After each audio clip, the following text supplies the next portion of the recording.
3 exercices pour maîtriser le théorème de comparaison, notamment sur la rédaction en prépa HEC. C'est parti. Alors on démarre avec un exercice où il y a 2 exemples. Évidemment, comme tu vas te douter, l'exemple du plus l'infini et l'exemple du moins l'infini.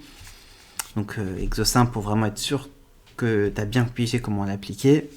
Donc j'ai deux suites UN et Vn qui vérifient ces relations-là. Et je donne les limites des suites UN et Vn. Donc, ici j'ai UN qui est plus petit que cette suite-là. J'ai calculé les limites de ça. Et je vais voir ce que ça me donne. En, c'est plus l'infini, exponentiel. Ensuite, moins 2 est négatif, donc par somme et produit de limites, forcément 7 moins 2 puissance 2 exposant n, ça fait moins l'infini. Or, pour tout entier n, là tu vois que c'est pas comme dans le théorème, où on dit qu'il faut que ça soit à partir d'un certain rang. Ici, tout simplement, c'est valable pour tous, donc on peut quand même l'utiliser. D'après le critère, alors je peux dire critère ou théorème de comparaison. J'ai mis les deux, ici c'est critère, et dans les autres ça sera théorème. Ça tu vois au cas où ça. Mieux vaut utiliser théorème, moi je dis. Mais voilà, mais je sais que parfois on voit critère. Donc ça donne ça, limite de un égale à moins l'infini. Très bien. Donc comme lui tend vers moins l'infini, c'est tend vers moins l'infini. Ensuite ici j'ai Vn qui est plus grand que ça. Donc je sais que un il tend vers moins l'infini. Donc moins 11 un ça va faire plus l'infini. Il ne reste plus qu'à calculer ça, parce que si derrière, si je suis plus grand que quelque chose qui tend vers plus infini, théorème de comparaison, je vais tendre vers plus infini. La limite de 9 plus 1 sur n, c'est 9 plus 0, donc 9. Moins 11 plus petit que 0, donc moins 11 un, c'est plus infini. Donc par somme, tout ça tend vers plus l'infini. Or, Vn, il est plus grand que lui.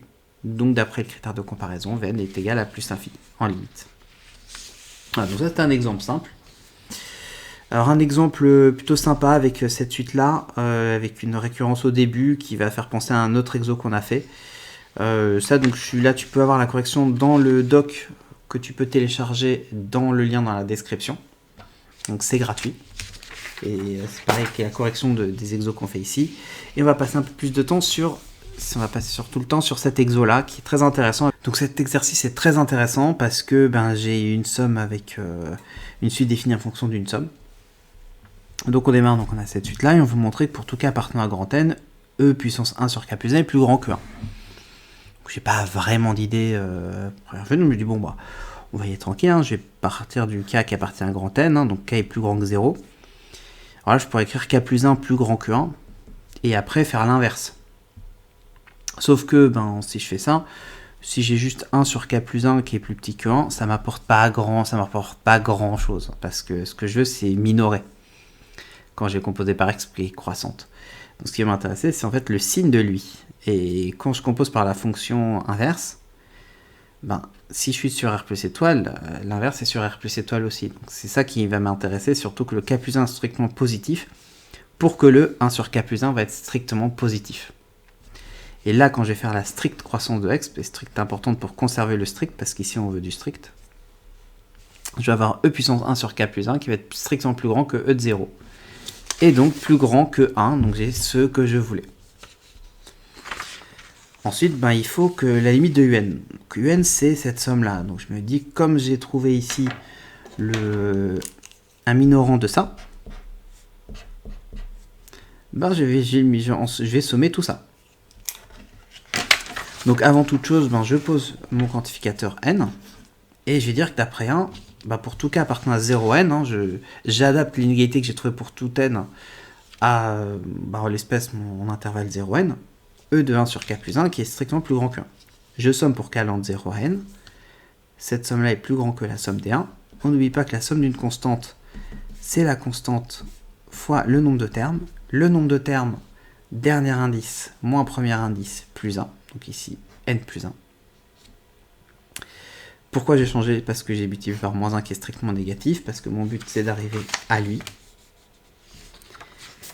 Et je rajoute 3, donc ça fait 3 moins lui, qui est 3 moins, et donc je développe moins n, moins 1. 3 moins 1 d'après le cours de CP, ça fait 2.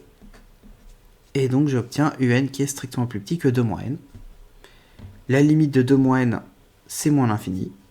Donc d'après le théorème de comparaison, la limite de un, c'est moins l'infini. Tout simplement. Prochaine vidéo, ça sera sur les suites homographiques. Pour ne pas la rater, abonne-toi.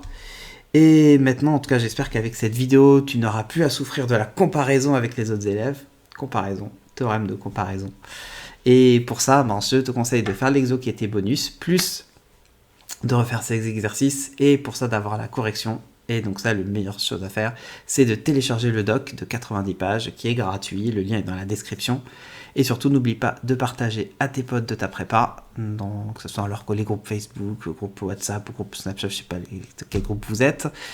Et aussi de liker, de commenter pour propulser la chaîne et que ça soit mieux référencé. Donc ça fera vivre ma chaîne. Merci beaucoup, ciao.